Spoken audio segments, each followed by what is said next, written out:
अहो, आपण हे घर सोडून जाऊयात ना. पाहिजे तर दुसरीकडे कुठेतरी राहायला जाऊ, पण इथे नको. वेळ नाही, भानामती. अहो, करणी केली कोणीतरी आपल्यावर, करणी. आणि हे आजचं नाहीये हा. मी या घरात आली ना तेव्हापासून बघते हे सगळं. आणि तुम्हालाही मी खूपदा सांगण्याचा प्रयत्न केलाय, पण तुम्ही मात्र दुर्लक्ष केलं. आहे, लक्ष देण्यासारखंच आहे. या घरात अचित्र विचित्र आवाज येत आहेत. आणि काय बाई सापडतं या घरामध्ये. या घराच्या आजूबाजूला काहीतरी सापडतंय. आणि त्या दिवशी तो हातपाय तुटलेला पुतळा सापडला. आणि त्याच दिवशी तुमचा अपघात झाला.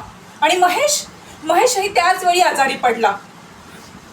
नाही, नक्कीच या घरात काहीतरी दोष आहे. आपण हे घर सोडून जायचं म्हणजे जायचंच. मला काही माहित नाही. म्हणजे तुम्हाला माझ्यापेक्षा, आपल्या जीवापेक्षा हे घर महत्वाचं आहे.